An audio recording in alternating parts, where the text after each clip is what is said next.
लेकिन कभी कभी सांसारिक जीवन का मकान गांव से बड़ा, बहुत पैसे वाला व्यक्ति है लेकिन दानवान नहीं।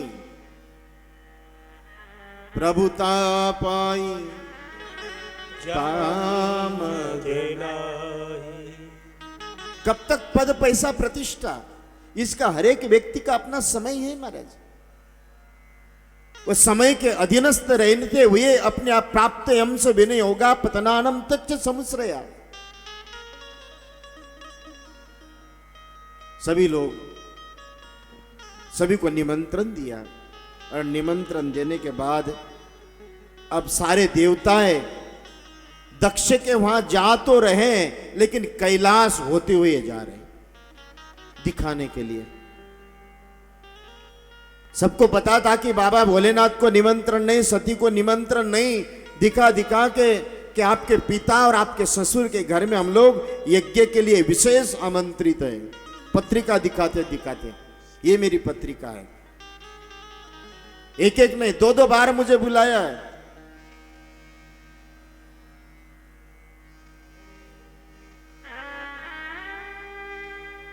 सती ने देखा कि पिता के घर में यज्ञ है, क्या किया जाए।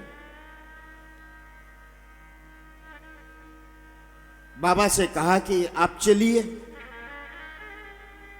सती विलोकित व्योम विमान, सती विलोकित व्योम विमान, जात चले सुंदर वेदनाना, जात चले सुंदर वेदनाना, सती विलोकित व्योम।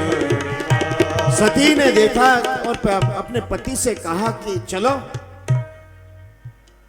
बाबा कहते हैं कि देवी जो बिन बुलाव जाओ भवानी, जो बिन बुलाओ जाओ भवानी। जिस जगह पे निमंत्रण नहीं वहां नहीं जाना चाहिए, लेकिन कुछ घर ऐसे हैं पिता गुरु यहाँ निमंत्रण भी नहीं है तो वहां जाना चाहिए। सत्संग भजन कीर्तन मनन दान यज्ञ कुछ एक स्थान बताए शास्त्रों ने, अब उसमें चिंतन करने का समय नहीं। 10 स्थान ऐसे हैं कि जहां आपको निमंत्रण की जरूरत नहीं है, वहां बिना बुलाए, लेकिन जिस व्यक्ति ने विशेषकर आपको अपमानित करने के लिए कोई कार्य किया हो उस जगह पे जाना देवी, ये अपने जीवन में कल्याण नहीं है। यद्यपि मित्र प्रभु गुरु के जाए बिना, बोले न संदेह, यद्यपि मित्र प्रभु गुरु के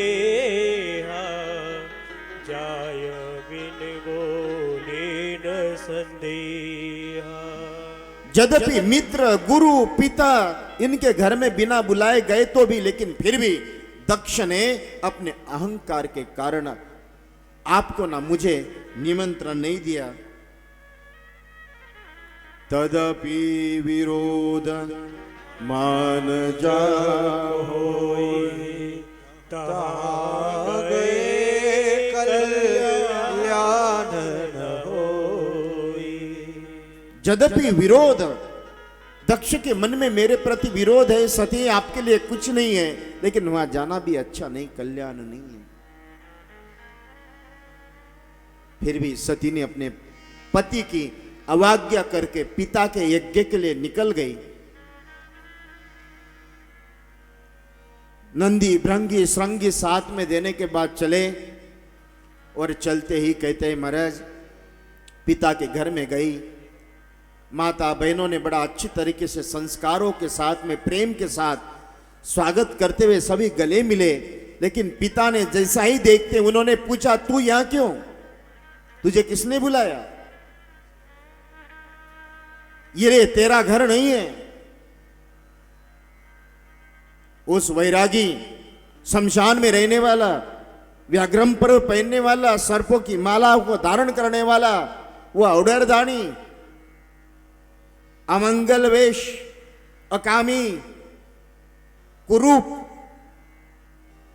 ऐसे शब्दों को संबोधित करते हुए सती का क्रोध बड़े विकराल रूप धारण करके कहते हैं कि सती कहती है, पिता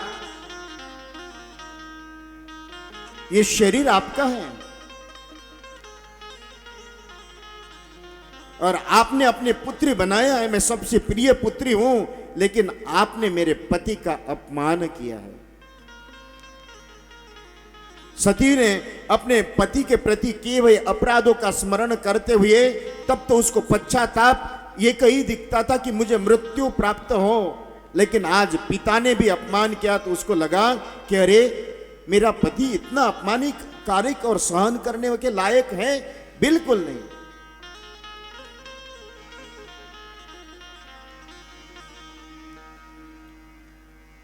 सती कहती है कि पिता यदद्वयक्षरम नामम शिवम मोक्षम प्राप्नोति।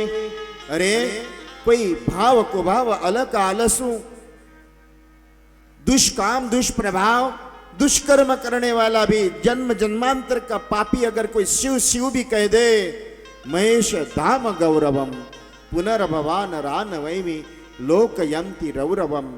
मेरे बाबा के उस अलौकिक स्थान प्राप्त करने का सौभाग्य उसको होता है।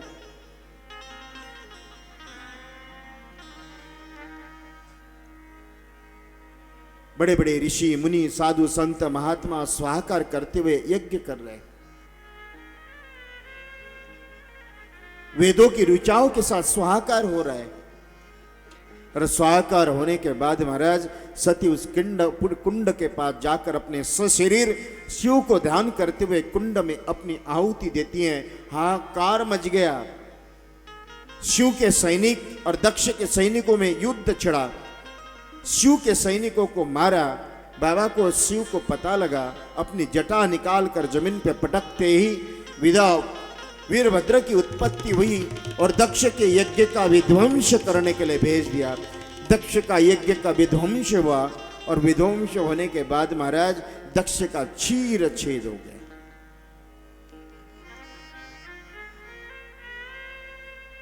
चीर छेद करने के बाद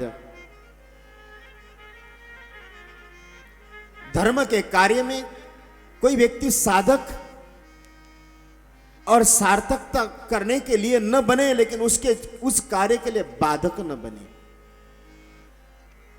बाबा विष्णु और ब्रह्मा बाबा शिव के पास जाकर प्रार्थना करते कि दक्ष ने यज्ञ करवाया, सती की मृत्यु हुई और सती की मृत्यु होने के बाद वो यज्ञ न रुकना चाहिए, तो ब्रह्मा विष्णु महेश तीनों देवता आए। यज्ञ की पूर्णाहुति करने से पहले दक्ष को बकरे की गर्दन लगा दी। दक्ष ने बाबा शिव की प्रार्थना स्तुति करते हुए बाबा को हंसी आई, तब जाकर कहते हैं कि बाबा के सामने मुंह बजाने के बाबा किसी भी तरह से प्रसन्न न रहे, तो इसलिए मुंह बजाने की परंपरा है। डमरू बजाते हम लोग अपने मुंह से कि बाबा हंसते हैं। दक्ष के स्तुति करते समय बकरे का मुख देखकर बाबा को हंसी आई, बड़े आनंदित हो गए, पूर्णाहुति हो गई।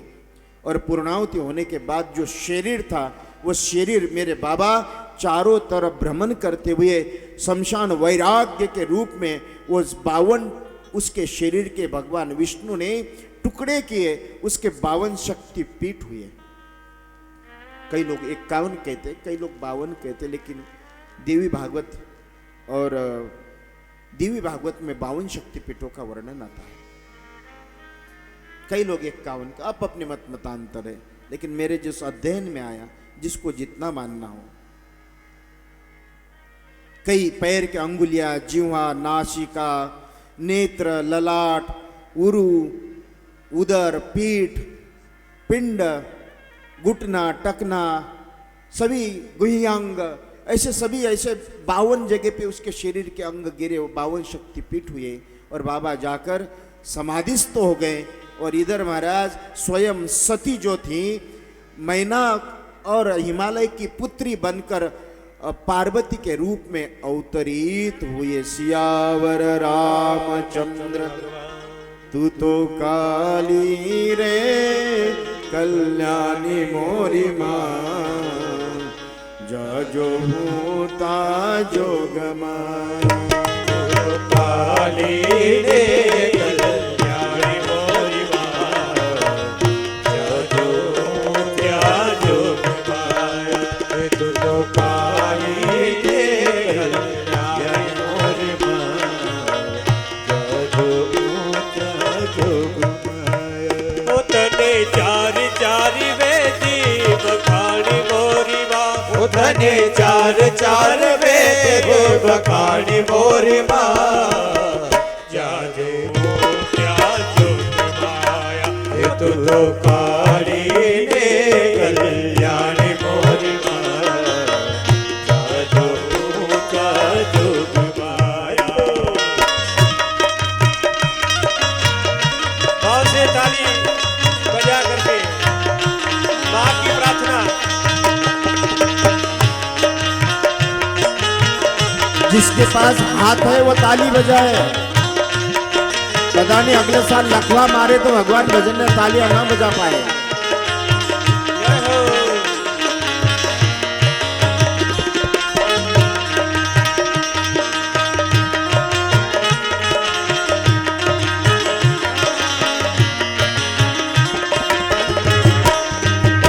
तू तो पावागढ़ निवासिनी मोरी माँ तू तो पावागढ़ निवासिनी मोरी माँ तू तो पावागढ़ निवासिनी मोरी माँ तू तो पावागढ़ निवासिनी मोरी माँ तू तो विष्णु घेर पटरानी मोरी माँ तू तो विष्णु घेर पटरानी मोरी माँ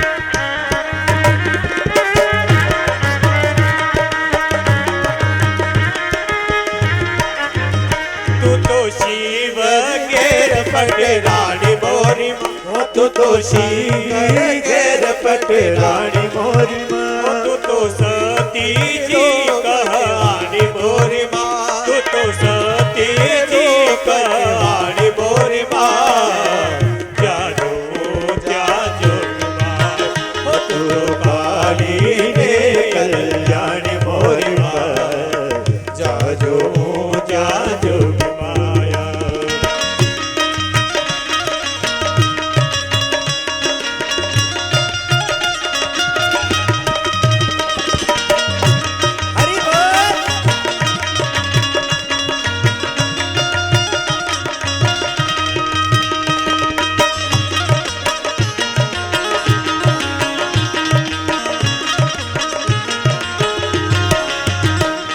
तो हरिश्चंद्र घेर पटरानी मोरी माँ तू तो हिमालय निवासिनी मोरी माँ तू तो हिमालय निवासिनी मोरी माँ जाजो जाजो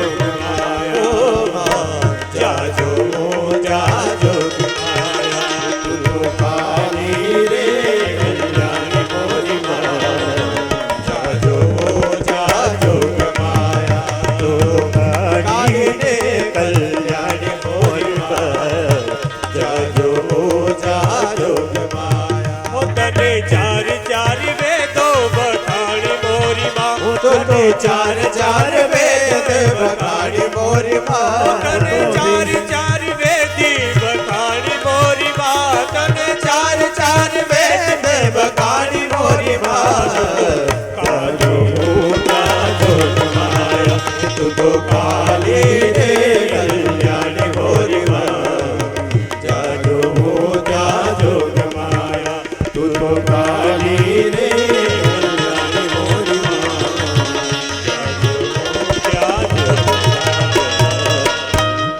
पार्वती मैया की जय। हिमालय और मैना की पुत्री बनकर जब पार्वती के रूप में अवतरित हुए, नारद समाचार जब पाए, को तो कहे गिरे गेह सिधाए। नारद समाचार जब पाए, को तो कहे गिरे गेह सिधाए। नारद जी महाराज ने जब देखा कि हिमालय के घर में पुत्री आई है और जगत में, चलो उन विषयों पे नहीं जाऊंगा महाराज, घर गए तो माँ के हस्त रेखा देखने लगे। कहते कि हाथों में रेखाएं होती है, एक भाग्य रेखा ये हाथ के बीच में होती है, भाग्य रेखा अगर अच्छी हो तो उसका भाग्य अच्छा रहे, तो आयु रेखा होती है, एक बुद्धि रेखा होती है, एक धन रेखा होती है। उन अगर ये भाग्य रेखा सीधी इसकी सीधी हो तो उसके घर में धन बहुत रहता है कहते हैं। अगर यहाँ एक दो यहाँ अच्छी रेखा हो तो उसको पत्नी अच्छी मिलती है। अगर या मंगल रेखा के नीचे अगर उसकी अच्छी सीधी रेखा होती है तो कहते हैं कि वो रेखा उसके जीवन की जन्म जन्म तक, कई युगों तक उसकी धन नहीं खूटता है। अरे भाई घर जाकर देखो, मैं बता रहा हूं, अभी से चालू हो गई देखना भी, मैं तुम्हारा देख रहा था। मैं कोई हस्तरेखा विशेषज्ञ मैं तो तुमको देख रहा हूं, क्या कर रहे हो, देख रहे हैं सब लोग, हाथ आप देख रहे हैं।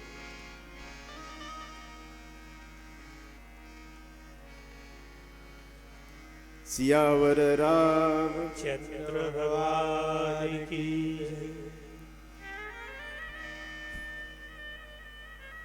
हम कथा सुनने आए, ये सब नाटक करने नहीं आए। मैं तो देख रहा था कि आपकी मानसिकता कथा में है कि स्वयं के भाग्य को बदलने में है महाराज। भगवान का भाग्य अगर महाराज बदलना ही है, ये साधारण हाथ की रेखा कोई आपका भाग्य नहीं बदल सकता है। अगर भाग्य बदलना है तो मेरे राम के चरणों में आ जाइए, आपके जीवन का नहीं जन्मों का परिवर्तन भाग्य बदलेगा महाराज। भगवान के चरणों में आइए।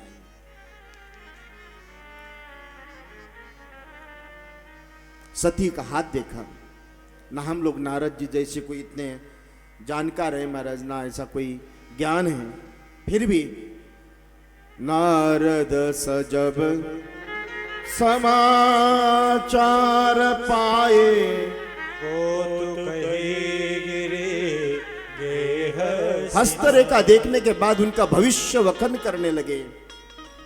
सुंदर सहज सुशील सयानी, नाम उमा चंद्रिका भवानी। सुंदर सहज सुशील भवा, क्या कहते हैं कि सुंदर सहज सुशील और भवानी ये चार श्रेष्ठ स्त्री के लक्षण हैं। चेहरे की सुंदरता पे न जाइए। हमारी माता बहनें गांव की बड़ी अच्छी हैं, वो आजकल गाड़ी सुधारने के लिए आप गैरेज में जाते हो ना, तो कई शहरों में अपने चेहरे को सुधारने के लिए भी गैरेज में चले जाते हो, काला पीला नीला लगा कर आते हैं महाराज सब। कई बार मैं देखता हूँ ना कि महाराज कई हम यहाँ की माता ही नहीं है जो होठों में लाल लाल लगा कर आते, ऐसा दिखते है जैसे कोई जिंदा बकरा खा कर आई हो महाराज।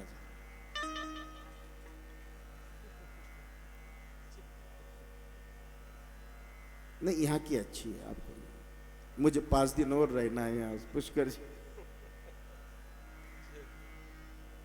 सियावर रामचंद्र भगवान की जय। क्या बताए, अपने चेहरे को सुंदर बनाने के लिए पता नहीं कहाँ का एक बहन विदेश गई और उसने प्लास्टिक का नाक लगा कर आई, प्लास्टिक का नाक ही पूरा नाक ही बदल दिया, और मिर्ची के बाजार में गई, छींक आ गई, नाक भी गिर गई महाराज उसके।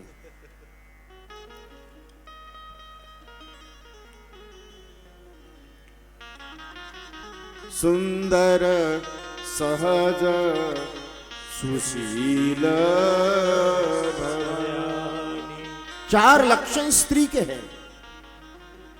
सुंदरता, उसके आंतरिक वैचारिक धाराओं की सुंदरता, कर्म, विचार, संग, सानिध्य, सेवा, परोपकार, दया, पालनता, ये उस मातृत्व के एक श्रेष्ठ सुंदर लक्षण है।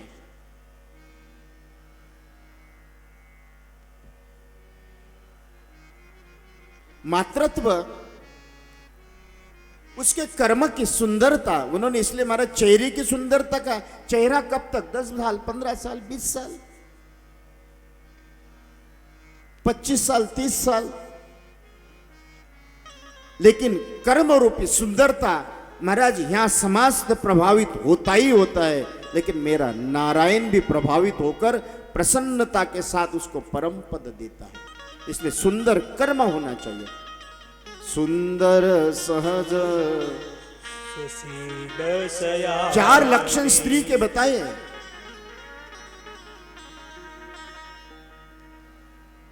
सुंदर सहज,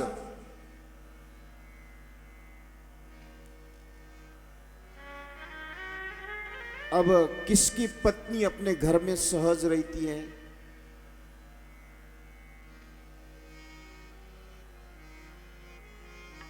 किसकी पत्नी रहती है सहज? हाथ खड़े करके बताओ।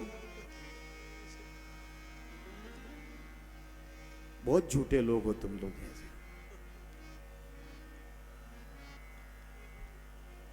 निशब्द, एक शब्द, कोई प्रश्न नहीं, संदेह नहीं, कोई किसी प्रकार से कोई भी उस शस्त्र के द्वारा, शब्द रूपी शस्त्र से किसी के ऊपर प्रहार नहीं। ये सहजता जिस स्त्री में हो, सुंदर सहज सुशील, एकताई, निरंतर किसी उसकी शीलता में कभी भी भग्नता, विभिचारिता, और उसके व्यवहार में कभी भी अव्यवहारिकता न दिखना, ये सुशीलता का प्रमाण है। और सयानी, उस मीरा की तरह, उस गोपी की तरह, हमारे ऊपर परमात्मा की प्रसन्नता न होने का एक ही कारण है कि 4 लक्षण हमारे अंदर नहीं है। नारद जी महाराज ने कहा, सुंदर सहज सुशील सयानी, सुंदर सहज सुशील सयानी, नाम उमाद अंबिका भवानी, नाम उमा अंबिका भवानी, नाम उमा अंबिका भवानी, नाम उमा अंबिका भवानी, नाम उमा अंबिका भवानी, सुंदर सहज सुशील सयानी, सुंदर सहज सुशील सयानी, सुंदर सहज, सुंदर सहज सुशील सयानी, नाम उमा अंबिका भवानी। 4 नाम उमा, एक एक उमा नाम का अर्थ इतना सुंदर, उमा, अंबिका और भवानी। उन अर्थों में नहीं जाना महाराज, मुझे समय भी क्या क्या बताए आपको, कितना वर्णन करे। नाम उमा अंबिका भवानी। और उन्होंने कहा कि नहीं नहीं महाराज, ये खाली नाम ही नहीं तो महाराज नाम में क्या रखा, इसलिए अपने बच्चों का नाम भी उस देवी स्वरूपा, नहीं तो महाराज नाम शांताबाई बोलती है तो अग्निबाई बनती है महाराज वो, नहीं तो नाम गंगाधर, स्नान नहीं महीना भर, क्या काम किया। नाम लक्ष्मीबाई, घर घर में जाकर भीख मांग रही।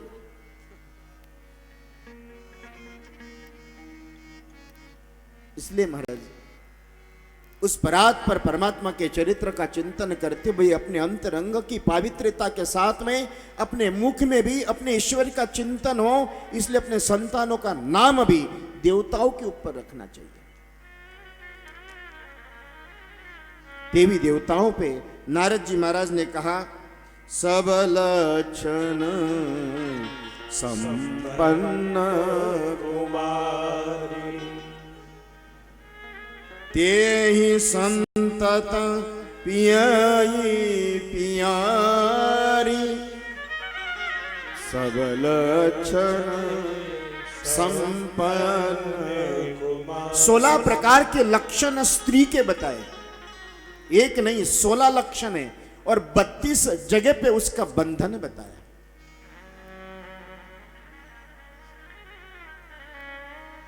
उस 32 बंधन और 16 लक्षणों युक्त अगर कोई स्त्री है, तब जाकर उसको कहा गया है कि महाराज वो संपूर्ण उस स्त्रीत्व देवी तत्व उसके अंदर अपने आप ही प्राप्त होता है। शास्त्रों ने 16 लक्षण, सत्य, पातिव्रत्य, एकता, निर्दोषता, ऐसे 16 लक्षणों के महाराज उसमें, और 32 बंधन है। उस बंधनों का अगर पालन कोई मातृत्व भाव के साथ करे तो वो पातिव्रत्य धर्म अपने आप ही उसके जीवन में प्राप्त होता है। खाली बोलने से पातिव्रत्य नहीं, कर्म से पातिव्रत्य। और उन्होंने कहा तभी जाकर ये अपने पति के सबसे प्रिय नारी बनेगी। शैल सुलक्षण सुता तुम्हारी, सुनो जो अबे अवगुण दोई चारी। ये सभी अपने अलौकिक इस देवी की इतना इसको ऐसा अलौकिक पति प्राप्त होगा जो जगत वंदनीय,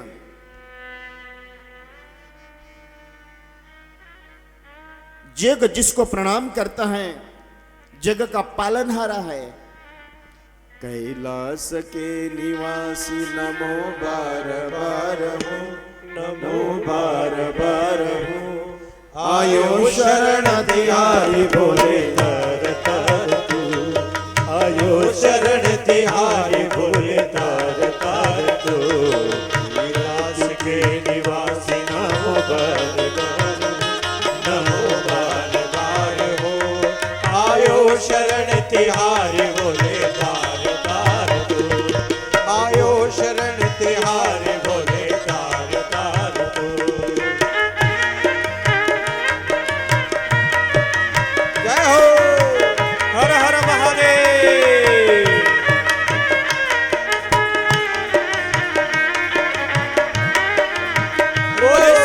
बोले सुखानंद महाराज की। बखान क्या करूं तेरी राखों की ढेर का, बखान क्या करूं तेरी राखों के ढेर का, बखान क्या करूं तेरी राखों की ढेर का, बखान क्या करूं तेरी राखों के ढेर का। लपटी बबूत में है खजाना कुबेर का, झपटी बबूत में है खजाना कुबेर का। हे गंगाधार मुक्तिदार ओंकार तू, हे गंगाधार मुक्तिदार ओंकार तू, आयो शरण तिहारी बोले, ओ आयो शरण तिहारी बोले तार तार तू। हरि बोल।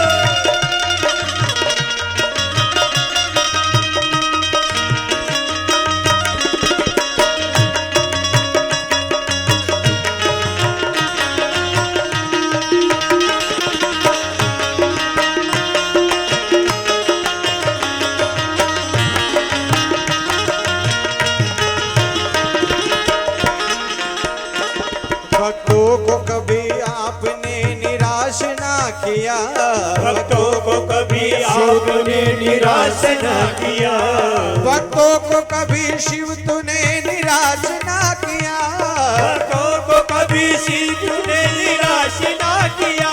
ओ माता जी ने जो ही वरदान दे दिया, माता जी ने जो वरदान दे दिया। विष पिया अमृत दिया कितना उदार तू, विष पिया अमृत दिया कितना उदार तू, आयो शरण तिहारी बोले तार तार तू, आयो शरण तिहारी बोले तार तार तू। जय हो काशी के निवासी नमो बारे बारे हो, नमो बारे बारे हो, आयो शरण तिहारी बोले तार तार तू, आयो शरण तिहारी बोले तार तार। हरि बोल।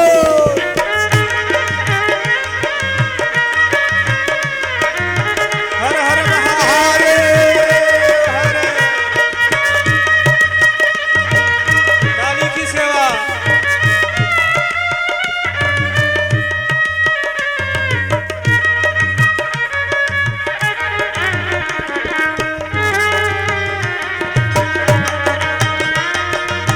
जय हो।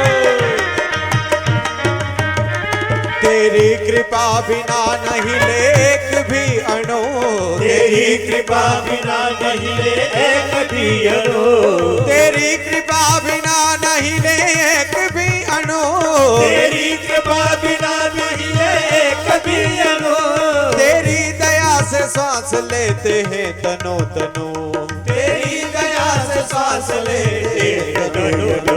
कहे ये भक्त एक बार दो निहार तू, कहे ये भक्त एक बार दो निहार तू, आयो शरण तिहारी बोले तार तार तू, ओ आयो शरण तिहारी बोले तार तार तू, आयो शरण तिहारी बोले तार तार तू। उस भगवान के वर्णन करते हुए पार्वती से कहा और हिमालय और मैना से कहती कि इससे अनेकों सद्गुणों के साथ में, लेकिन एक उसका पति अकामी अमंगल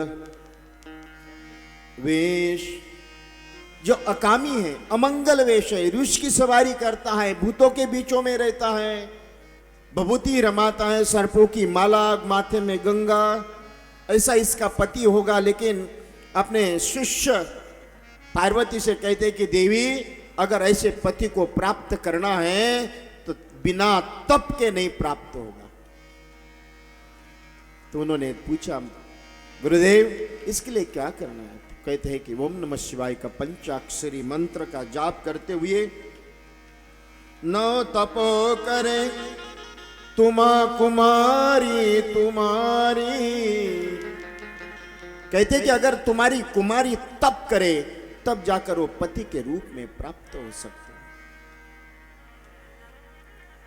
जो धरि धरो कुश होई अनूप, करीबे मुबाहु सुता अनुरूपा। बड़ी हो गई, अपने गुरु की आज्ञा का पालन करते हुए वन में जाकर उस परात्पर परमात्मा को पति के रूप में प्राप्त करने के लिए एक नहीं दो नहीं, कहते हैं कि कलयुग में 100 साल आयु है, द्वापर में 10,000 साल है, नहीं द्वापर में 1,000 साल है, त्रेता में 10,000 है और सतयुग में 1,00,000 वर्ष मनुष्य की आयु है।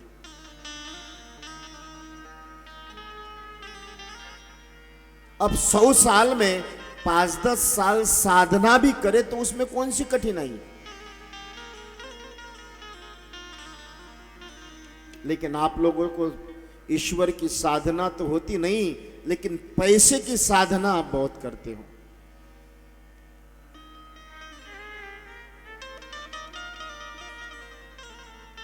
मेरे श्रोताओं, ये कथा का मतलब ये है कि हमारी अंतरंग की जागृति के साथ परमात्मा के प्रति प्रेम का प्राकट्य करना। कथा का मूल उद्देश्य क्या है? जिन वाणी से जितनी निंदा की हो उन वाणी से उतना ओम नमः शिवाय, गो माता, राम राम भी नहीं आपने करा होगा। जिन नेत्रों से दूसरों की बुराइयां देखी, उस नेत्रों से उतना परमात्मा के दर्शन नहीं किए होंगे। ये उन सभी चीजों के लिए परमात्मा ने प्रदान नहीं किया, लेकिन आप हमेशा उसी कार्य में संलग्न रहते हो जिससे आपके जीवन का पतन हो। नेत्रम शोभयति यदि हरि दर्शनम, मुखम शोभयति यदि राम नामम, पादम शोभयति यदि तीर्थयात्रम, हस्तम शोभयति यदि दान धर्मम।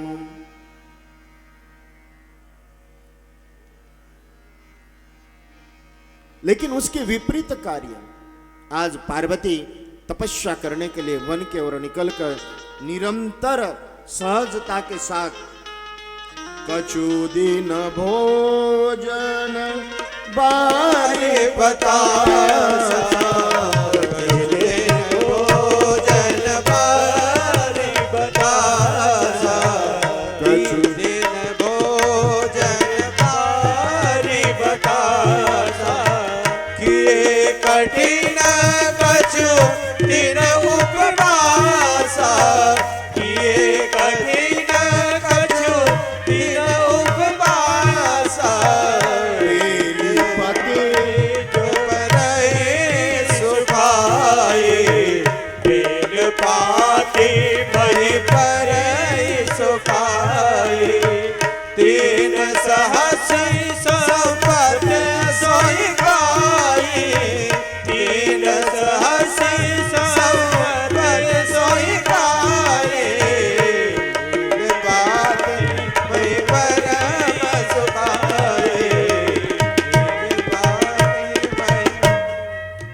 तपसा नासते पातकम, तप करने से अपने पापों का विनाश होता है, तब भी कायिक, वाचिक और मानसिक। शरीर को थोड़ो ईश्वर के चरणों में सुखानंद के पास आकर कभी सप्ताह में एक दिन निराहार रहकर भजन करो, यह शारीरिक तप है। कभी दिन में एक आध घंटा मन के द्वारा परमात्मा का चिंतन करे, शिव शिव ओम नमः शिवाय, या कभी कभी वाणी के द्वारा ओम नमः शिवाय ओम नमः शिवाय ओम नमः शिवाय। ये भी 3 प्रकार का तप बताया। नहीं तो महाराज हम लोग कथा में भी आते हैं, तो कथा में आने के बाद भी आधा ध्यान तो चप्पल में ही रहता है। यहाँ के लोग अच्छे है कि चप्पल अपने पास में लेकर चल रहे हैं। मैंने एक बार लोगों को कहा, कथा से जाओगे तो अच्छी चीज लेकर जाना चाहिए। पता चला दूसरे दिन लोग चप्पल लेकर जाने लगे, सुंदर सुंदर महाराज।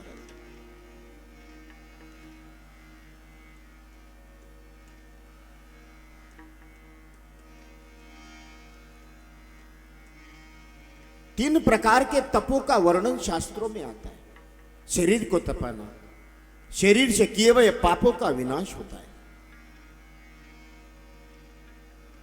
वाणी के द्वारा निरंतर सततम वाचकम तपम उच्यते, वाणी का संयम और वाणी के साथ निरंतर ईश्वर का चिंतन, जिह्वा ओठ, उसमें भी 4 प्रकार की वाणी, परा पच्छन्ती मध्यमा वैखरी, और चित्त से जो मन के द्वारा, उसके भी 4 प्रकार है, मन बुद्धि चित्त अहंकार। परमात्मा ने कहा मन बुद्धि चित्त को छोड़कर, कहते हैं कि मुझे अगर मन बुद्धि अहंकार को छोड़कर चित्त को मुझे दे दो।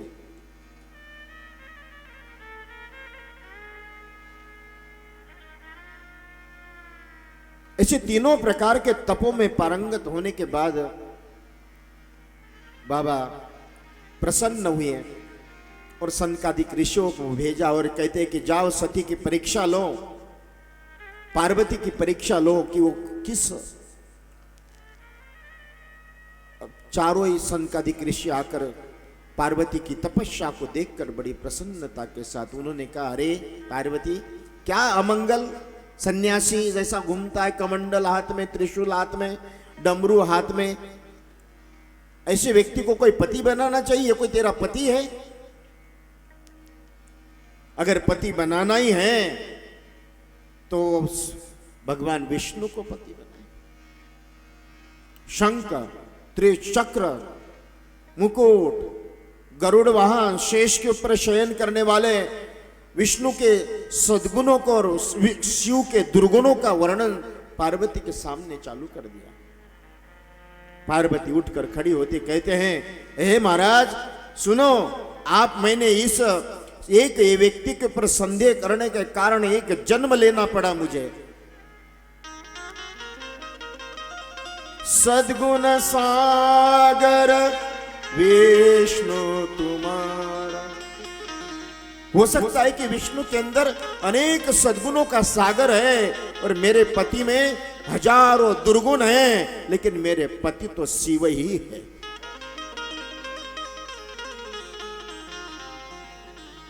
सद्गुण सागर पति, सद्गुण सागर विष्णु तुम्हारा। हजारों सद्गुण हैं, लेकिन ये जो पार्वती, वो पार्वती तो खाली शिव के ही लिए। माति पिता प्रभु गुरु के बानी, माति पिता प्रभु गुरु के बानी, बिन विचार करो शुभ जानी, बिन विचार करो शुभ जानी। माति पिता प्रभु गुरु के बानी, बिन ही विचार करो शुभ जानी। माता पिता गुरु के, कहते हैं कि माता पिता गुरु ये तीन जगत में सर्वश्रेष्ठ आपको ये पिता जीवन देता है। माता 9 महीने आपको जन्म देती है और इस जगत में जन्म देने का कार्य, जीवन देने का कार्य, दिशा देने का कार्य गुरु करता है।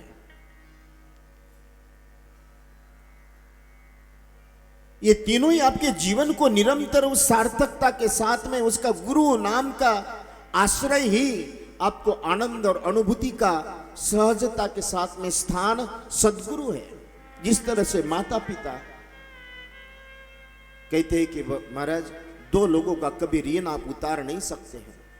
एक बार पिता का ऋण उतार सकते, वेदों में लिखा है, ऋग्वेद में, लेकिन 2 लोगों का ऋण उतारने का कोई विधान नहीं। एक सद्गुरु और दूसरी मां।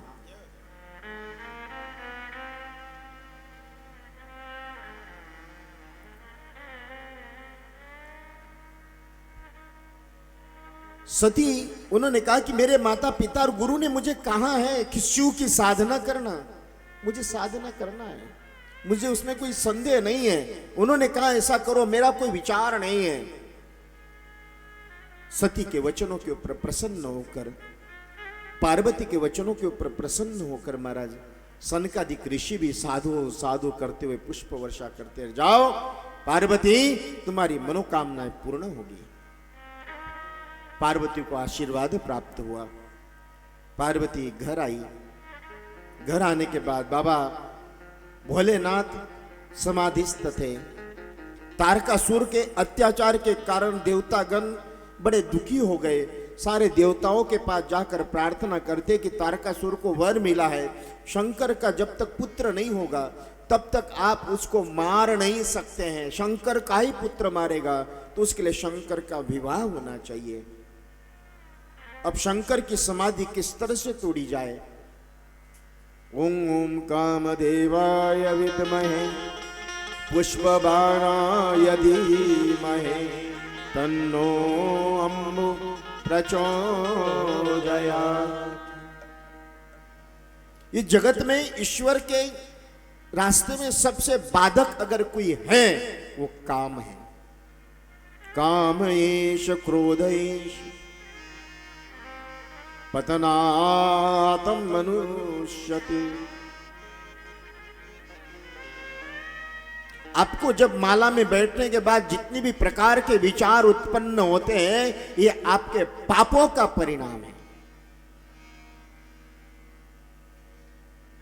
शास्त्र कहता है क्योंकि जब अति काम आपके अंतरंग में प्रभावित हो जाए तब जाकर भजन में मन नहीं लगता है।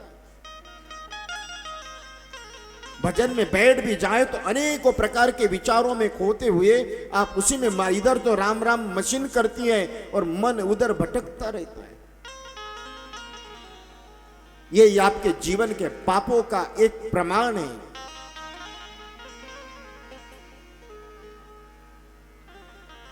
तभी कामदेव अपने कई अप्सराओं के साथ में लेकर बाबा भोलेनाथ के सामने नृत्य करने लगे, पुष्प बाण मारने लगे, सभी प्रकार से बाधा है। वो तो भोलेनाथ है हमारे। भोले बाबा को क्या कोई आए कोई जाए, या जमाना कोई आए कोई जाए, ये जमाना क्या है, कोई समझा या ना समझा, ये तमाशा क्या है। कोई आए कोई जाए, ये तमाशा क्या है। नागे समझा ना वो समझा, नागे समझा ना वो समझा, ये तमाशा क्या है। कोई आए कोई जाए, ये तमाशा क्या है।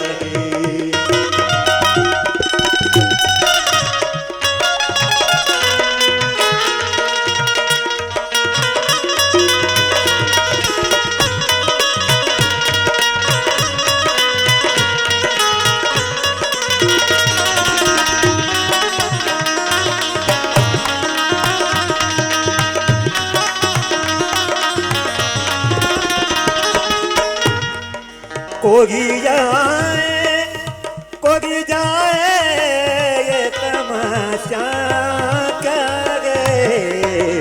समझ में कुछ नहीं समझा, ये तमाशा क्या है। समझ में कुछ नहीं आया, ये तमाशा क्या है। भोलेनाथ का दरबार ही ऐसा है।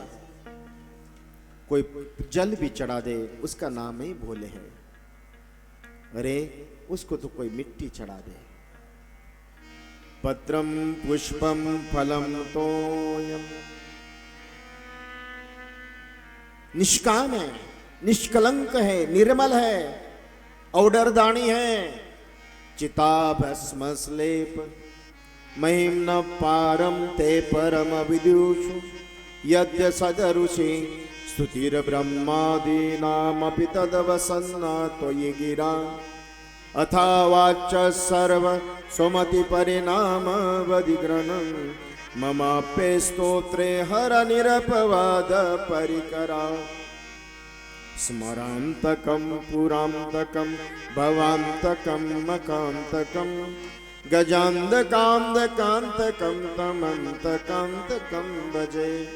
ऐसे शिव कामदेव क्या बिगाड़ सकता है महाराज। फिर भी कामदेव ने प्रयत्न किया कि शिव समाधि से उठ जाए। पर हित तजहि जो देही, ये परोपकार के लिए अपने देह त्यागने के लिए स्वयं कामदेव वहां आकर प्रकट होकर उनकी समाधि तोड़ने का प्रयत्न किया।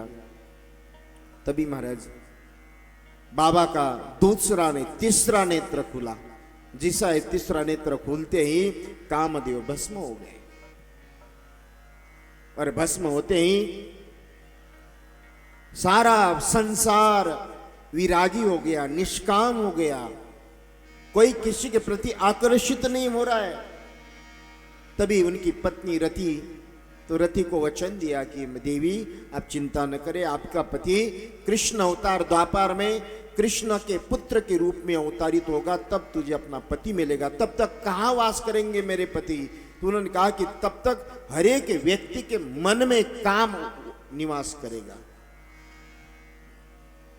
ये वरदान दे दिया। समाधि टूटी नहीं। तभी भगवान राम विष्णु आकर प्रकट होकर कहते हैं, प्रगटे राम प्रगटे राम उन समझाने के बाद उनकी समाधि टूट गई और बहु प्रकार शंकर ही मानो तुम बिनु पर बहु ना काम। शंकर बाबा को समझाया और कहते कि हे बाबा, मेरे जीवन में आप ही मेरे माता पिता हैं और आपके माता पिता के आज्ञा का पालन करना ये हमारा कर्तव्य है। तभी भोलेनाथ विवाह के लिए तैयार हो गए और बाबा के बारात की तैयारी हो गई। बाराती ब्रह्मा, विष्णु, इंद्र, चंद्र, सूर्य, शिव, भूत, प्रेत, वायु, अग्नि, आकाश, बड़े पूरे समाज के देवी देवताएं, ब्रह्मांड के तीनों लोक के सभी देवताएं बाबा शिव के बारात के लिए निकले हैं। सब लोग बड़े सज धज कर सोना चांदी हीरे मोती अपना वाहन लेकर बाबा के विवाह के लिए जा रहे हैं महाराज। और बाबा ने कहा कि श्रृंगार क्या क्या, जटाई बांध दी, ये मेरा मुकुट है।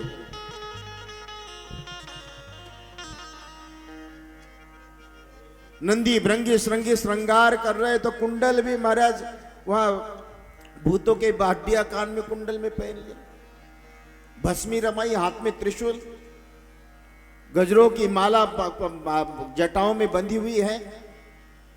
सबके बड़े श्रेष्ठ वाहन और मेरे भोले बाबा के नंदी के ऊपर बैठे। नंदी पे भी कैसे बैठे पता है? जिधर नंदी का मुंह है उधर नहीं, जिधर नंदी की पूंछ है उधर मेरे भोले बाबा बैठे हुए हैं। और चारों कोई मुख विहीन विपिन मुख तारो, बिन पद कर को बहु पद बाहो। कोई मुख महाराज, भूत भी कैसे, किसी का मुख ही नहीं है, गर्दन नहीं है। बिना गर्दन के किसी घर के सामने जाकर पानी मांगने जाते तो लोग दरवाजा बंद कर देते। किसी का एक पैर तो किसी के 10 पैर, किसी के एक मुख के जगह पे तो 10-15 मुख। बड़ी अकराल विकराल बाबा की बारात। और बारात निकलते समय बम बम लहरी शिव शिव लहरी सब गाए रे, अगड़ बम बम लहरी, अगड़ बम बम लहरी, बम बम लहरी, शिव शिव लहरी सब गाए रे, अगड़ बम बम लहरी, अगड़ बम बम लहरी।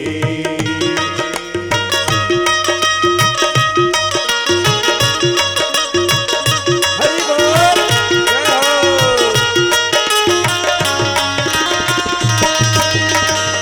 हर हर महादेव।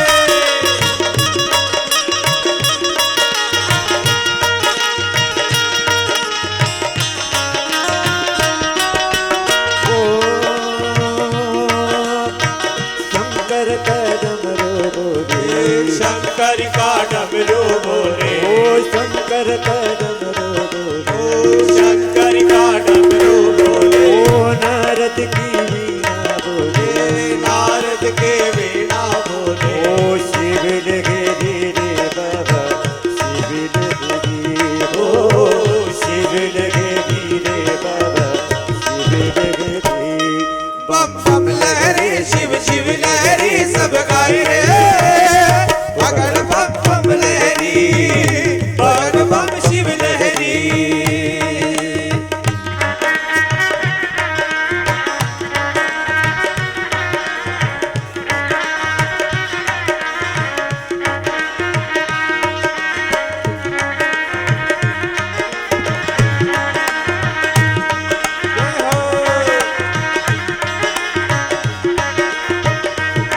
ओ नारद की वीणा बोले, नारद की वीणा बोले, मेरा रोइक तारो बोले, मीरा रोयक तारो बोले, ब्रह्मा का वेद खोले, ब्रह्मा का वेद बोले, ओ सृष्टि का भेद खोले, सृष्टि का वेद खोले।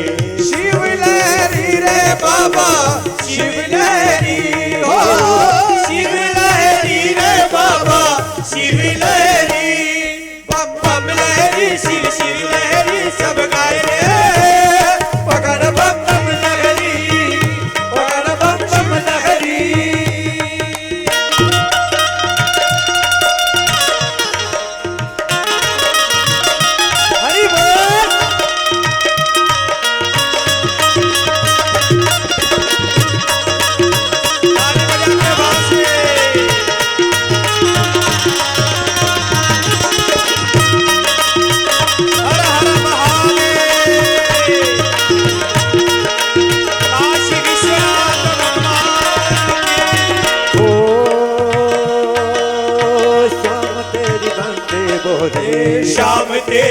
बंसी बोले ओ मेरा रो करतार बोले मेरा रो करतार बोले ओ शाम तेरी बंसी बोले शाम तेरी बंसी ओ बोले मेरा रो करतार बोले मेरा रो करतार बोले शिव लहरी रे बाबा शिव लहरी हो शिव लहरी रे बाबा शिव लहरी बम बम लहरी शिव शिव लहरी सब गाए पकड़ बम बम लहरी पकड़ बम बम लहरी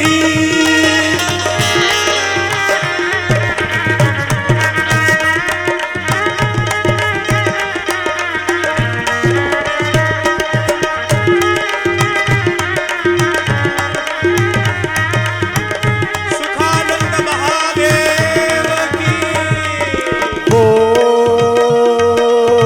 गंगा जी धारा बोले गंगा जी धारा बोले ओ घाट घाट पानी बोले घाट घाट पानी बोले ओ गंगा जी धारा बोले गंगा जी धारा बोले ओ घाट घाट पानी बोले घाट घाट पानी बोले ओ शिव लहरी रे बाबा शिव लहरी हो शिव लहरी रे बाबा शिव लहरी बम बम लहरी शिव शिव लहरी सब गाए अगर बम बम लहरी अगर बम बम लहरी अगर बम बम लहरी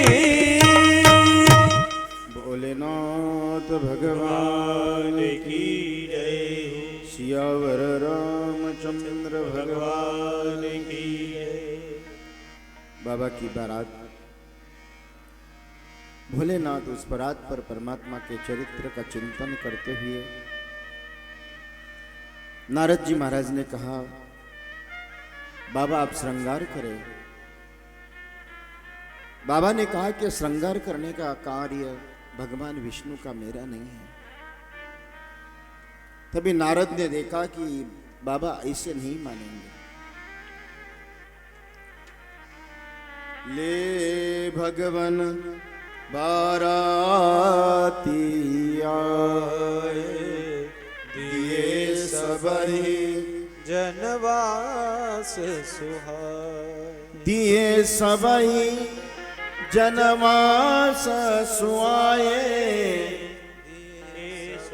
हिमालय पर्वत के ऊपर सभी बाबा की बारात के साथ उस बारात पर परमात्मा के विवाह की तैयारी करते हुए अब नारद ने, अब इधर के उधर करना नारद का काम। नारद इनके पास आए, मैना के पास। बोले तूने कभी अपना जामाई देखा? बोले नहीं देखा। सुना है महादेव है, चलो मैं दिखाता हूं। महल के ऊपर लेकर आए बारात। ओहो हो, बहुत लंबी बारात। अब ये तो सासू माँ और सासू माँ को अपने दामाद की प्रशंसा करना तो बड़ी। नारद को कहती, वाह नारद, क्या वर ढूंढा मेरे बेटे के लिए। इतना अद्भुत और इतने बड़े बड़े लोग। ऐसी पहली बार बारात निकली, आज तक किसी के जाते थे। सारे देवताएं जिसके विवाह में उपस्थित है और सभी वाहन, सोना चांदी हीरे मोती जवाहरात, बड़े बड़े रथ लेकर आए हैं। सबका परिचय करा रहे। आगे ब्रह्मदेव बोले, ये कौन? ये आपके दामाद जामाई के घर में सेवा का काम करते हैं। ओहो, इतना बुजुर्ग? बोले हाँ करते हैं। इनकी रोटी, रोजी रोटी इनके द्वारा ही चलती है, कहते हैं। फिर आगे विष्णु, ये कौन? ये तुम्हारे दामाद के भाई है।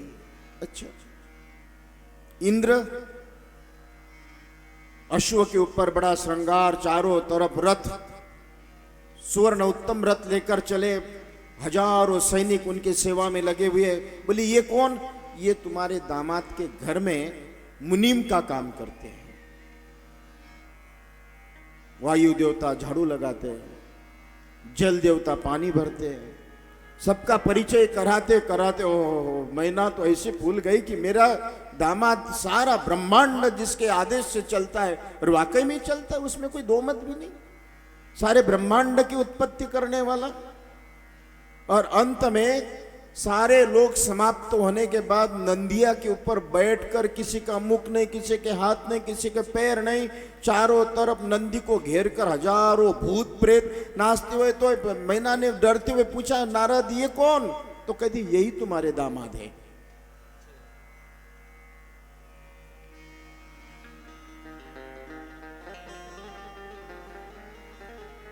मैना आई और मैना आने के बाद अपनी बेटी का हाथ पकड़ा और एक कक्ष में रख दिया। मेरी बेटी पूरे जीवन भर कुंवारी रहेगी, लेकिन ऐसे व्यक्ति के साथ विवाह नहीं करेगी। तभी कहते हैं, नारद कर मैं कहाँ बिगारा, भवन मोर जिन बसती उजारा। नारद मैं कौन बिगारा, भवन मोर जिन बसती उजारा। मेरा भवन, मेरा जीवन बसने से पहले ही उजाड़ दिया, ये क्या है नारद? तो नारद कहते, बाबा पहले श्रृंगार करो। श्रृंगार हुआ, मैना आई।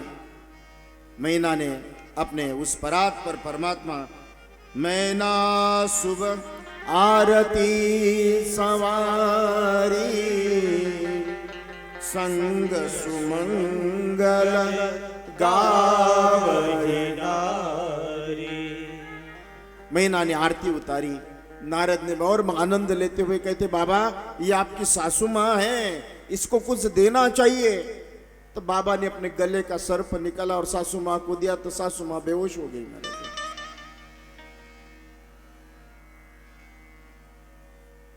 विवाह सारे देवता के साक्षी में परात पर परमात्मा ईश्वर का चिंतन करते हुए शिव और पार्वती का विवाह संपन्न हो गया। और शिव पार्वती का विवाह संपन्न होने के बाद बड़े आनंद के साथ सारे देवता आप अपने धाम पधार गए। पार्वती की विदाई हो गई और बाबा नंदी बाबा अपने बारातियों के साथ में कैलाश की ओर प्रस्थान कर गए।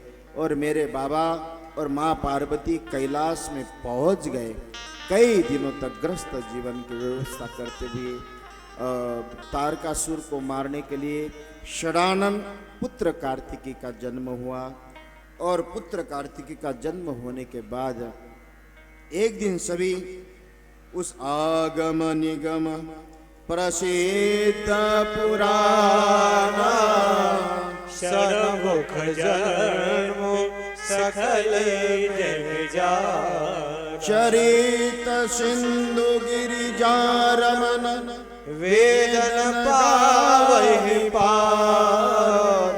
बरने तुलसीदास के में अति अति मंद गवार। वेद शास्त्र पुराण कई वस्तुओं के ऊपर चर्चा न करते हुए और सभी एक दिन मेरे भोले बाबा बड़े आनंद के साथ, बड़े श्रृंगार के एक साथ में श्री राम जय जय राम, श्री राम जय जय राम, श्री राम जय जय राम, श्री राम जय। बड़े आनंद प्रसन्न मुद्रा में भोले बाबा भगवान का भजन करते हुए तभी पार्वती दूर से देखते हैं, श्याम वर्ण सुंदर भस्मी रमाई हुई चिता भस्म लगे हुए शरीर में कुंडल मुकुट और बड़े आनंदित भाव के साथ में ये अपने आराध्य का चिंतन करते करते एकांत और एकाग्र भाव से जब पार्वती ने भोले बाबा को देखा तो पार्वती तुरंत बाबा के पास जाकर बैठ गई। और बाबा के पास बैठने के बाद बाबा तद्विद्धि प्रणिपातेन परिप्रश्नेन से पार्वती को अपने पूर्व जन्म का भान हुआ, प्रत्यक्ष दर्शन हुआ। अरे मैंने अपने पति के वचनों के ऊपर अविश्वास करते हुए मैंने श्री राम की कथा और श्री राम के चरित्रों के ऊपर अविश्वास किया, उसका परिणाम स्वरूप मुझे प्राण त्यागना पड़ा। बाबा के गले में मुंडमाला है। मुंडमाला देखी, बाबा से पार्वती ने पूछा, है बाबा ये मुंडमाला काहे की है? बाबा ने कहा कि पार्वती ये तुम्हारी ही मुंडमाला है। बोले क्यों? कि तुम संशय आत्मा विनश्यति, भगवान के चरित्र के ऊपर तू भी संशय संदेह करती है और उसी के कारण तुझे अपने प्राण त्यागने पड़ते, और उसी प्राण के कारण मैं अपने स्मरण के लिए तेरा मुंड जो है अपने गले में धारण करता हूं, यही मुंडमाला है। इसलिए मुंडमाला भोले बाबा धारण करते। बोले चिता भस्म क्यों? कहते कि पार्वती जिस कुंड में तूने अपने शरीर को स्वाहाकार कर दिया था और मेरा ध्यान करते हुए वो जो कुंड की राख थी वो छोड़ने लायक नहीं थी, इसलिए कुंड की राख में निरंतर चिता भस्म अपने शरीर पे रमाता हूं। ये त्रिशूल, उन्होंने कहा ये त्रिशूल ये सभी सद्गुणों को स्थापित करने के लिए और लोगों के दुर्गुणों को नष्ट करने के लिए, शूल करने के लिए, समाप्त करने के लिए, इसलिए मैं अपने हाथ में त्रिशूल रखता हूं। गंगा, उन्होंने कहा कि गंगा इसलिए अपने माथे पे धारण करता हूं कि अपने इतना सब ज्ञान होने के बाद भी अपना मन मस्तिष्क शांत रहे। इसलिए कितना भी ज्ञानी व्यक्ति हो, कितना भी समझदार हो, वो अपने जीवन में हमेशा हर एक क्षण शांति के साथ परात्पर परमात्मा और सभी उस ये शांति कहाँ से मिलती है, ये सब कुछ कहाँ से मिलता है? तो मेरे रघुनाथ भोलेनाथ कहते हैं मुझे सारे जगत में ज्ञान, वैराग्य, शांति, समाधान, इतना सौख्य, देवताओं का इतना आदर अगर कैसे मिलता है पार्वती, उसका नाम ही एक है जिसका नाम सियावर रामचंद्र भगवान। वही राम नाम का जप करता हूं। उस राम नाम के हरे राम राम राम सीता राम राम, हरे राम राम राम सीता राम राम राम, हरे राम राम राम सीता राम राम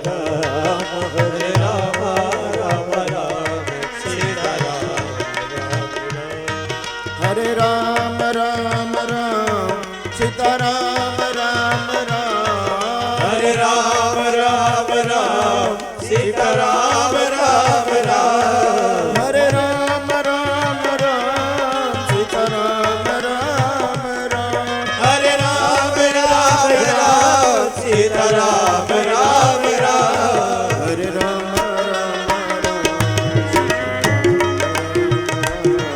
हरे राम राम राम सीता राम राम राम, हरे राम राम राम सीता राम राम राम, हरे राम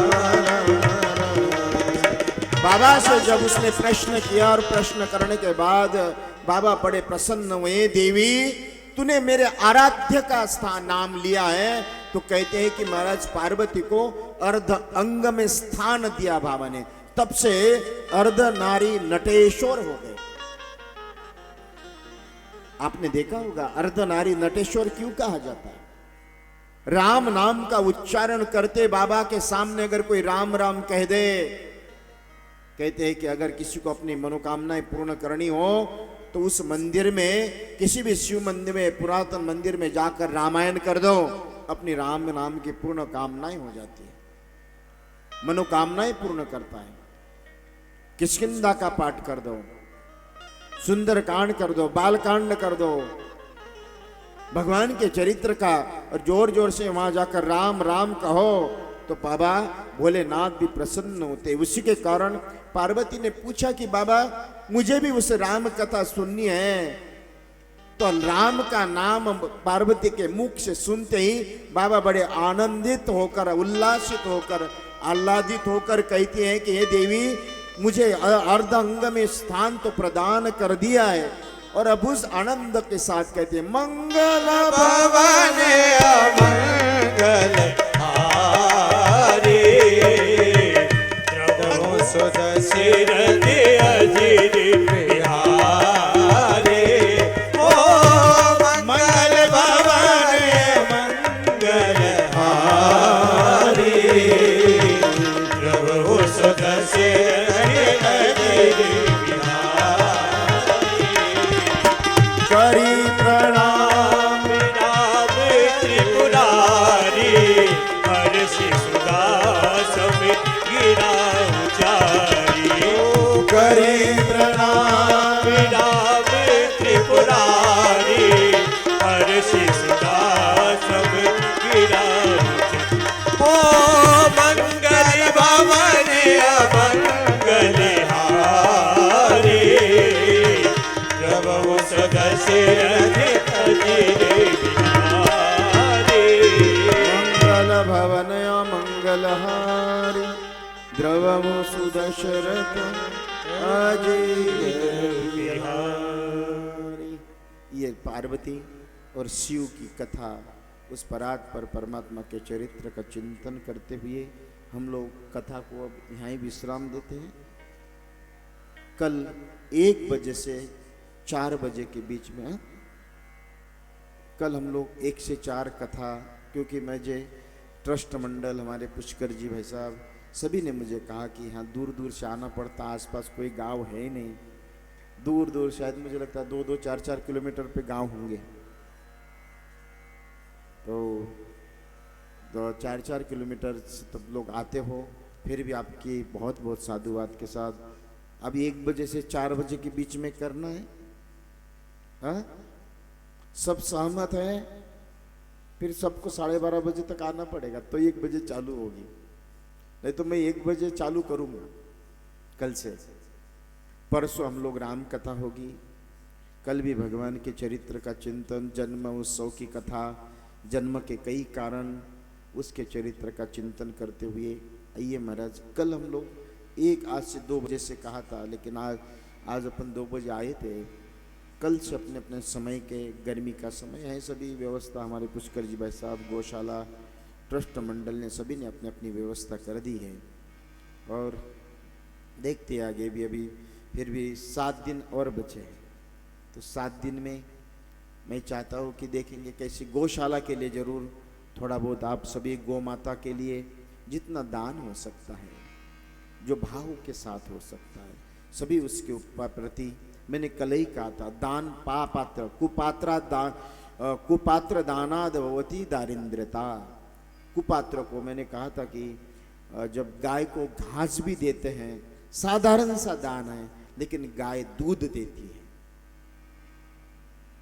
गाय को साधारण सा घास देना, वो दूध देती है, और सर्पों को दूध पिलाना विष देता है।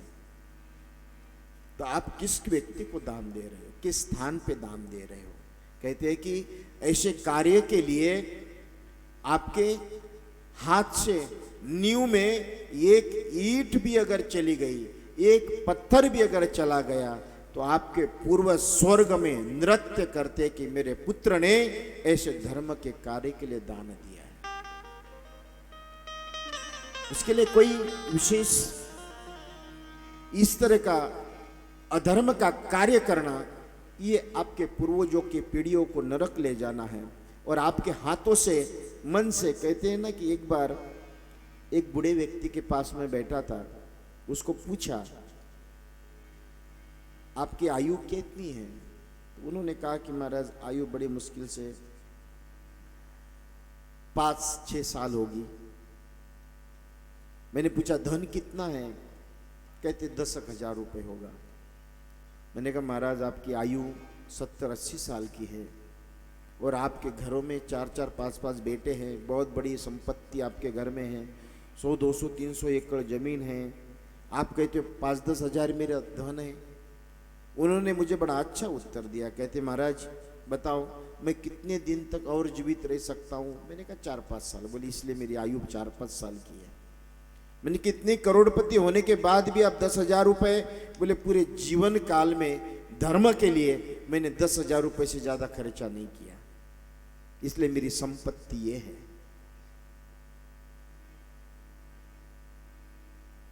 देखो मेरा मन है कि इस जगह पे खाली गौशाला ही न रहे, ये स्थान आपके सभी के अश्व महायज्ञ के समान सभी लोग अपनी एक एक आहुतियां डालकर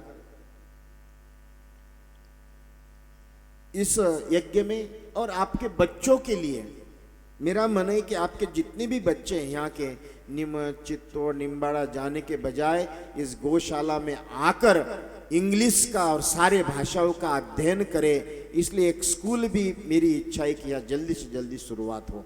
एक स्कूल की शुरुआत भी अपन यहाँ करेंगे, क्योंकि बच्चों का अच्छा भविष्य बने। धर्म के साथ आपके बच्चे इंग्लिश, हम लोग जानते हैं इंग्लिश मीडियम, हम लोग सभी उधर अच्छा से अच्छा सबसे अच्छा स्कूल अपन बनाने का प्रयत्न करेंगे। हमारे प्रतापगढ़ में चलता है, बांसवाड़ा में चलता है, उधर होशंगाबाद में चलते हैं। हम लोगों का मन यही है, मैं शिक्षा देने का बड़ा मेरा हमेशा भाव रहता है कि आप लोगों को आप तो पक गए, आपको बदलना इतना आसान नहीं है, लेकिन आपके बच्चों को बदला जा सकता है।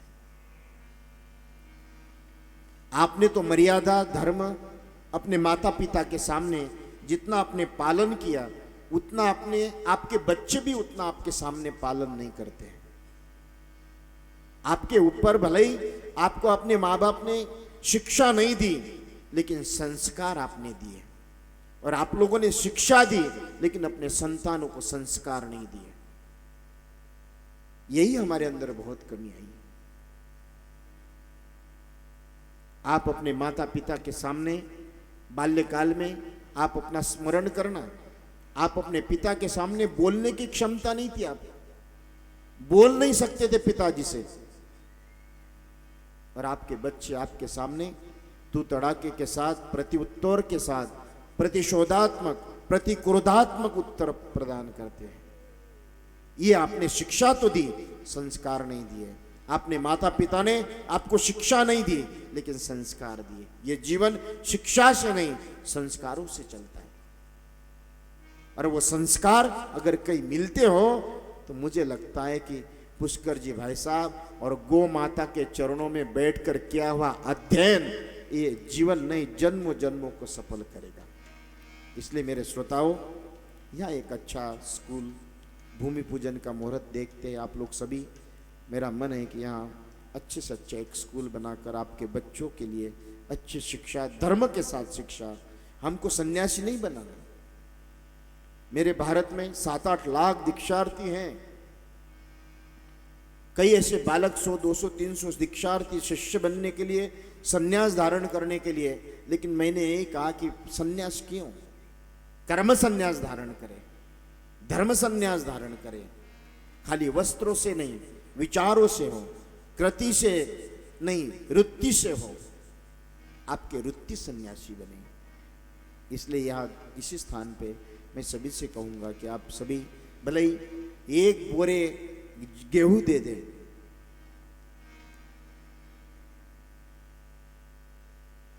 पर यहाँ मुझे बताया कि वो क्या होता है, इधर ज्यादा खेती काई की होती है। हाँ, 1-8 ग्राम अफीम भी चलता है।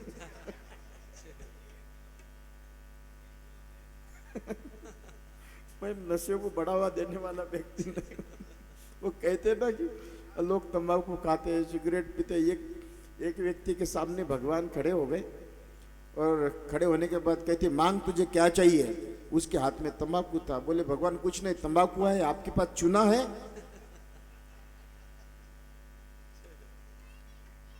मैं नशा का बड़ा वहा, लेकिन उधर का धर्म के कार्य के लिए ठीक है। ये तो दवाई भी है। हर एक चीज अच्छाई और बुराई दोनों चीजों में होती है।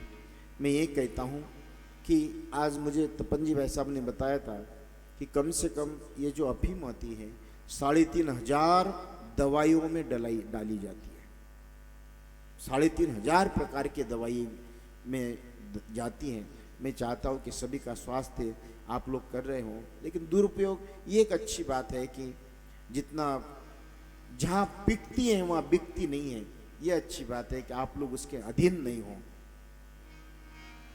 ये सबसे अच्छी मैंने देखा, एक सबसे अच्छा एक कारण आप लोगों में उस नशा के अधीन आपके बच्चे नहीं हैं, लेकिन यहाँ से गई हुई पंजाब हरियाणा उधर कितनी नशा अधीन है, कितना खाते पीते हैं।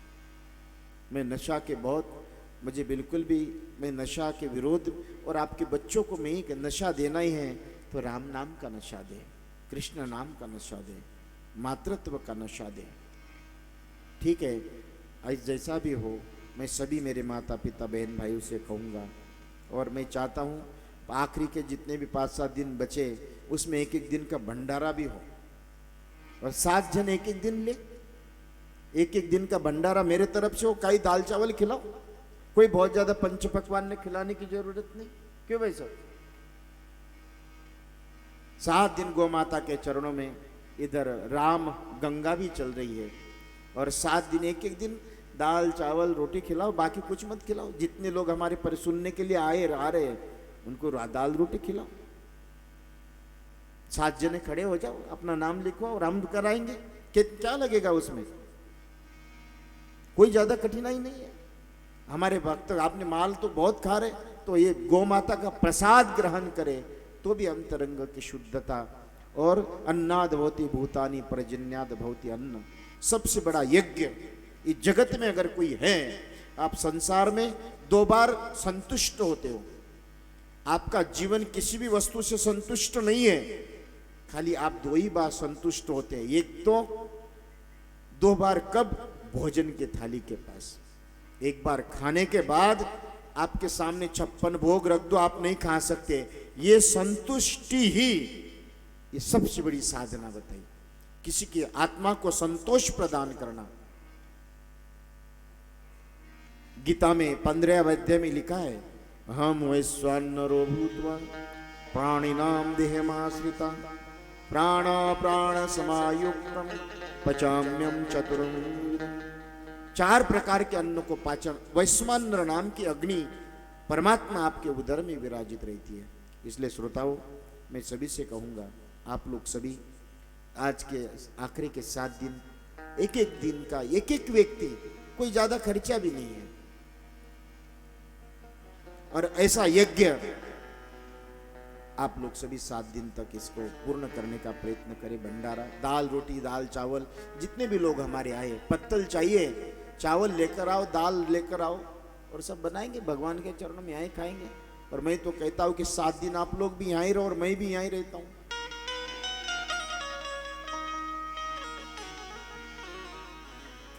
सियावर राम। मैं आपकी विवेकता पे छोड़ता हूं, भाई साहब से संपर्क करें और गौ माता के लिए हम लोग जरूर कुछ करने का प्रयत्न करें। इतना ही कहते हुए आइए कथा को अपन समापन करते हैं।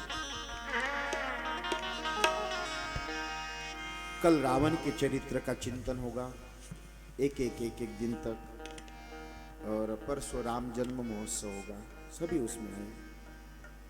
श्री राम जय राम जय जय राम, श्री राम जय राम जय जय राम, श्री राम जय राम जय जय राम, श्री राम जय राम जय जय राम, श्री राम जय राम जय जय राम, श्री राम जय राम जय जय राम, श्री राम जय राम जय जय राम, श्री राम जय राम जय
कन्हैया लाल की हनुमान जी महाराज की सब संतन की भारत माता की सनातन धर्म की गौ माता की गंगा मैया की गायत्री मैया की नर्मदा मैया की ओम नमः पार्वती पते हर हर महादेव नर्मदे हर।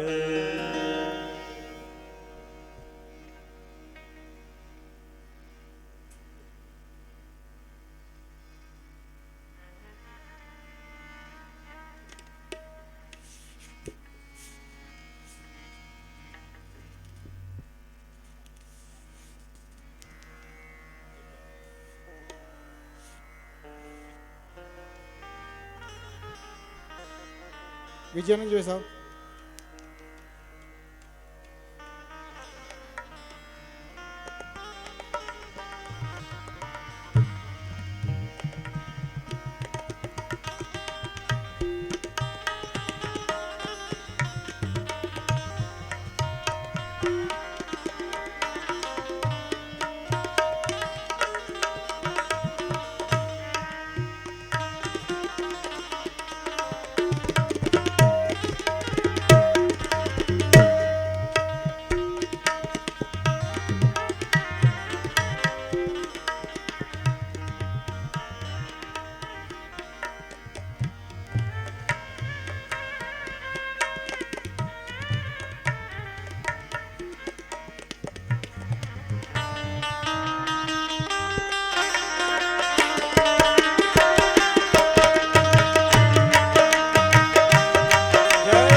श्री रामायण जी के आरती श्री रामायण जी के रत कलित ललित से अपे के रत कलित ललित से अपे के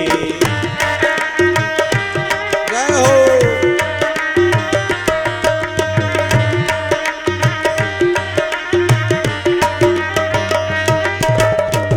गावत ब्रह्मादिक मुनि नारद गावत ब्रह्मादिक मुनि नारद वाल्मीक वे ज्ञान विशारद वाल्मीक वे ज्ञान विशारद सुख सनकादिशेष अरुसारद सुख सनकाली शेष अरुसारद वरनि पवन सुत की रत्नी के आरती श्री रामायण जी की।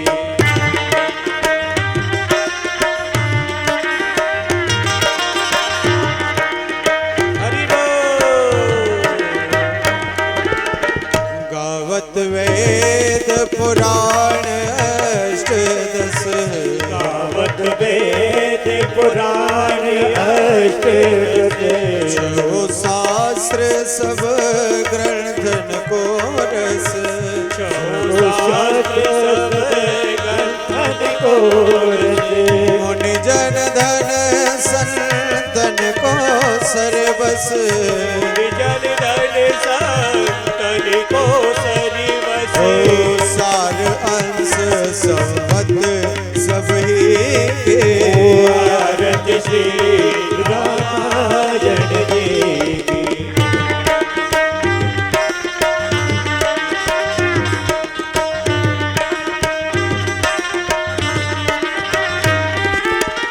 गावत संतत शंभो भवानी गावत संतत शंभो भवानी हरुघट संभव मुनि विज्ञानी हरुघट संभव मुनि विज्ञानी व्यास आदि कवि भरज बखानी व्यास आदि कवि भरज बखानी कानव शुंड गरुड़ के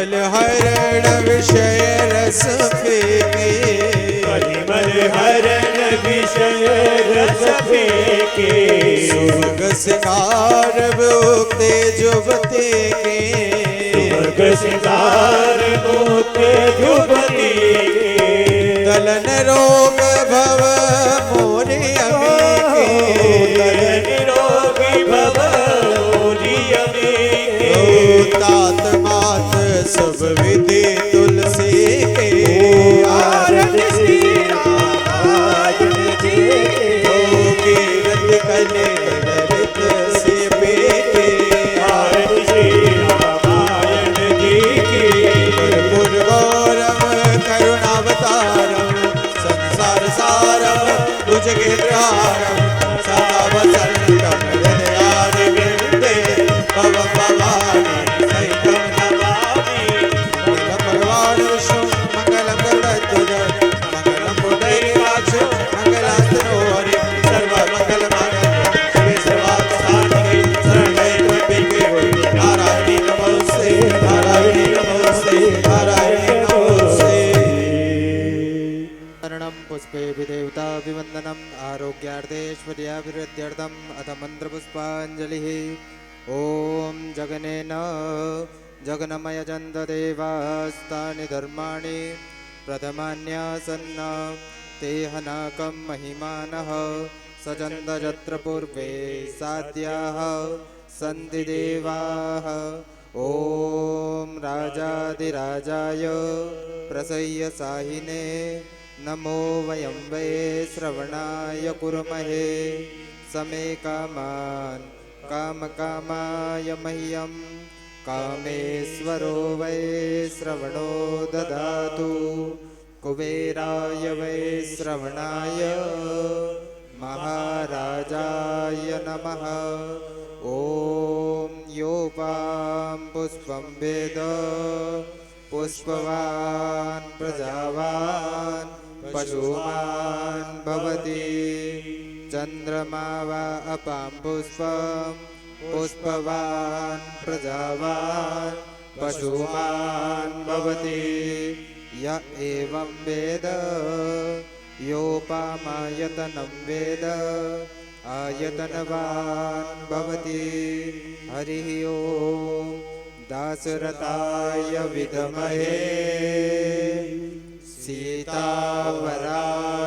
धीमहि तन्नो श्रीरामः प्रचोदयात् नानासुगन्धपुष्पाणि यथा कालोद्भवानि च पुष्पाञ्जलिर्मया दत्तं गृहाणां परमेश्वर पुराणपुरुषोत्तमाय नमः वेदोक्तमन्त्रपुष्पाञ्जलिं समर्पयामि। सद्गुरुदेव भगवान की जय हो। प्रभु रामचंद्र भगवान की जय हो। हनुमान जी महाराज की जय हो। संत समाज की जय हो। सनातन धर्म की जय हो। गौ माता की जय हो। आज के आनंद की जय हो। आनंद करवाने वालों की जय हो। शिव नमः पार्वती पतये हर हर महादेव हर नर्मदे हर हर गंगे हर क्षिप्रे हर हर जय जय सिया राम। हमारे बीच में जेके सीमेंट निम्बाड़ा से पधारे श्रीमान तुलसी दास जी एवं भैरू सिंह जी से निवेदन है कि व्यासपीठ पर पधारकर पूज्य महर्षि का पुष्पांजलि एवं ऊपरना भेंट कर स्वागत करें। पूज्य महर्षि का स्वागत करें। सभी भक्तजनों से निवेदन है कि अपने स्थान पर बैठ जाएं। प्रसाद की व्यवस्था की है, प्रसाद लेकर के पधारें।